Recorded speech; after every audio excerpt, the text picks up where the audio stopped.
ശബരിമലയിൽ 12 വിളക്ക് ചടങ്ങുകൾ അല്പസമയത്തിനകം തുടങ്ങും. സന്നിധാനവും പരിസര പ്രദേശങ്ങളും ദീപാലങ്കൃതമാകും. ദീപക്കാഴ്ചകൾ കണ്ടു തൊഴാൻ നിരവധി ഭക്തരും സന്നിധാനത്തേക്ക് എത്തിച്ചേർന്നുകൊണ്ടിരിക്കുകയാണ്. വിവരങ്ങളുമായി ശബരിമലയിൽ നിന്ന് ഗോകുൽ ചേരുന്നു. ഗോകുൽ, ഈ 12 വിളക്ക് ചടങ്ങുമായി ബന്ധപ്പെട്ട് എന്തൊക്കെയാണ് പ്രത്യേക ചടങ്ങുകൾ ഉള്ളത്? വിവരങ്ങൾ എന്തൊക്കെയാണ്?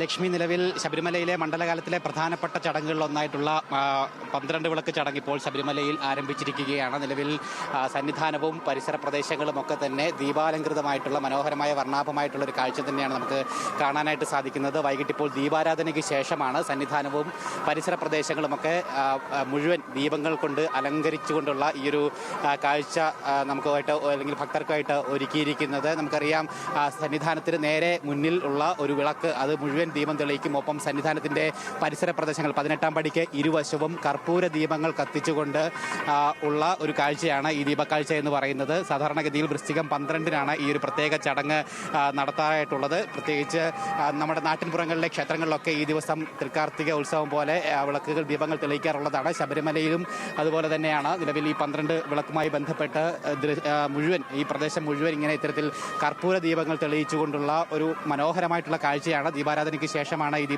ദീപക്കാഴ്ച ഭക്തർക്കായിട്ട് ഒരുക്കുന്നത്. എല്ലാ വർഷവും ഇത്തരത്തിലുള്ള ചടങ്ങ് വർണ്ണാഭമായി തന്നെ ശബരിമലയിൽ നടക്കാറുള്ളതാണ്. ഒപ്പം ഈ ചടങ്ങ് കണ്ടു തൊഴുന്നതിന് വേണ്ടിയിട്ട് ധാരാളം ഭക്തർ എല്ലാ വർഷവും സന്നിധാനത്തേക്ക് ഈ ദിവസം പ്രത്യേകിച്ച് എത്തിച്ചേരാറുള്ളതാണ്. ഈ വർഷവും അതിന് മാറ്റമില്ല. ധാരാളം ആളുകൾ ഈ 12 വിളക്ക് കണ്ടു തൊഴുന്നതിന് വേണ്ടിയിട്ട് രാവിലെ മുതൽ സന്നിധാനത്തേക്ക് എത്തിച്ചേർന്നുകൊണ്ടിരിക്കുകയാണ്. ഒപ്പം ഈ വിളക്ക് കണ്ടു തൊഴുന്നതിന് വേണ്ടി രാവിലെ എത്തിയ തീർത്ഥാടകരൊക്കെ തന്നെ മടങ്ങിപ്പോകാതെ ഇവിടെ തന്നെ വിരിവെച്ച് വിശ്രമിക്കുകയും ചെയ്യുന്നുണ്ടായിരുന്നു ധാരാളമായിട്ട് ആളുകൾ. ഒപ്പം വൈകുന്നേരത്തോടു കൂടി തീർത്ഥാടകരുടെ വലിയ ഒഴുക്ക് സന്നിധാനത്തേക്ക് അനുഭവപ്പെടുകയും ചെയ്തിട്ടുണ്ട്. നിലവിൽ 50,000-ത്തിലധികം തീർത്ഥാടകർ ഈ സമയം വരെ ഇന്ന് ശബരിമലയിൽ ദർശനം നടത്തുകയും ചെയ്തിട്ടുണ്ട്. ഒപ്പം ഈ ചടങ്ങിൽ പങ്കെടുക്കുക എന്ന് പറയുന്നത് അവരെ സംബന്ധിച്ചിടത്തോളം ഒരു വലിയ അനുഗ്രഹമായിട്ട് ഭാഗ്യമായിട്ടൊക്കെ കരുതുന്ന തീർത്ഥാടകരാണ് ഇങ്ങോട്ടേക്ക് എത്തിച്ചേർന്നുകൊണ്ടിരിക്കുന്നത്. ഒപ്പം ഇവിടുത്തെ മറ്റ് ജീവനക്കാർക്കുമൊക്കെ തന്നെ ഇത് വലിയൊരു ഉത്സവം അല്ലെങ്കിൽ ഈ വലിയൊരു വർണ്ണാഭമായിട്ടുള്ളൊരു ചടങ്ങായിട്ട് അവരിതിനെ കൊട്ടിഘോഷിക്കുകയും ആഘോഷിക്കപ്പെടുകയും ഒക്കെ തന്നെ ചെയ്യുന്നുണ്ട്. പ്രത്യേകിച്ച്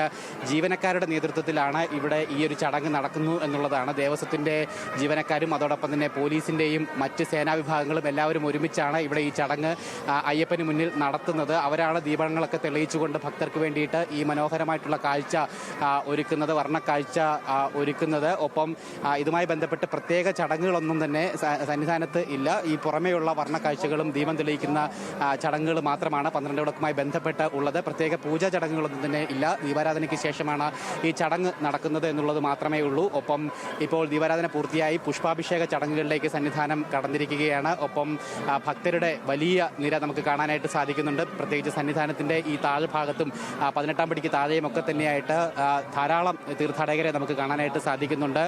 ഒപ്പം ദർശനത്തിനായിട്ട് കാത്തു നിൽക്കുന്ന തീർത്ഥാടകരെയും നമുക്ക് കാണാനായിട്ട് സാധിക്കുന്നുണ്ട്. ഇതിനോടകം തന്നെ ഏകദേശം 50,000, ഞാൻ മുമ്പ് സൂചിപ്പിച്ചു, 50,000-ത്തിലേറെ തീർത്ഥാടകർ ദർശനം നടത്തി കഴിഞ്ഞിട്ടുണ്ട്. ഇനിയും ആയിരക്കണക്കിന് തീർത്ഥാടകർ ദർശനത്തിന് വേണ്ടി കാത്തു നിൽക്കുകയാണ്. പ്രത്യേകിച്ച് ഇന്ന് മഴയുടെ ഒരു സാഹചര്യമൊക്കെ ഉണ്ടായിരുന്നു. രാവിലെ ഉച്ചവരെ മഴയുടെ സാഹചര്യം ഉണ്ടായിരുന്നു. മഴയൊക്കെ തന്നെ രാവിലത്തെ സമയം ചെറിയ രീതിയിൽ തീർത്ഥാടനത്തെ അല്ലെങ്കിൽ മലകയറ്റത്തെ ചെറിയ രീതിയിൽ പ്രതിസന്ധിയിലാക്കിയിട്ടുണ്ടായിരുന്നു. പ്രത്യേകിച്ച് വഴുക്കൽ പോലെയുള്ള പ്രശ്നങ്ങൾ ഉണ്ടായിട്ടുണ്ടായിരുന്നു. മഴ പെയ്യുമ്പോൾ കയറി നിൽക്കേണ്ട സാഹചര്യം ഉണ്ടായിട്ടുണ്ടായിരുന്നു. അത്തരത്തിൽ തീർത്ഥാടകർക്ക് മലകയറ്റത്തെ ചെറിയ രീതിയിൽ മഴയൊന്ന് പ്രതിസന്ധിയിലാക്കിയെങ്കിൽ കൂടിയിട്ടും ഉച്ചയ്ക്ക് ശേഷം മഴ പൂർണ്ണമായിട്ടും മാറി നിൽക്കുകയും ചെയ്തിട്ടുണ്ടായിരുന്നു. അത് തീർത്ഥാടനത്തെ വീണ്ടും കൂടുതൽ സുഗമമാക്കി മാറ്റുകയും ചെയ്തിട്ടുണ്ട്. ഉച്ചയ്ക്ക് ശേഷമാണ് തീർത്ഥാടകരുടെ വരവ് കൂടുതലായിട്ട് വർദ്ധിച്ചത് ഇന്നത്തെ ദിവസമെന്ന് നമുക്ക് മനസ്സിലാക്കാനായിട്ട് സാധിക്കുന്നുണ്ട്. ഒപ്പം ഒരു 80,000-ത്തിന് മുകളിൽ തീർത്ഥാടകർ ഇന്നും ദർശനം നടത്തുമെന്ന് തന്നെയാണ് പ്രതീക്ഷിക്കുന്നത്. കഴിഞ്ഞ ദിവസങ്ങളിലൊക്കെ തന്നെ സമാനമായി തന്നെ തീർത്ഥാടകരുടെ എണ്ണം പ്രതിദിനം വർദ്ധിച്ചുകൊണ്ടിരിക്കുന്ന കാഴ്ച കണ്ടിട്ടുണ്ടായിരുന്നു. എന്തായാലും വരുന്ന ദിവസങ്ങളിൽ 12 വിളക്കിന് ശേഷമായിരിക്കും കൂടുതൽ തീർത്ഥാടകരുടെ ഒഴുക്ക്, പ്രത്യേകിച്ച് മലയാളി തീർത്ഥാടകരുടെ ഒഴുക്കുണ്ടാകുക എന്നുള്ളൊരു വിലയിരുത്തൽ കൂടി ദേവസ്വം ബോർഡിനുണ്ട്. അതിനനുസരിച്ചുള്ള ക്രമീകരണങ്ങളും സംവിധാനങ്ങളും സജ്ജീകരണങ്ങളും ഒക്കെ തന്നെ പൂർണ്ണ രീതിയിൽ തയ്യാറായി കഴിഞ്ഞിട്ടുള്ളതായിട്ടും ദേവസ്വം ബോർഡ് അധികൃതർ അറിയിക്കുകയും ചെയ്തിട്ടുണ്ട്. ലക്ഷ്മി. ഗൂഗിൾ രമേശ്, സന്നിധാനത്ത്.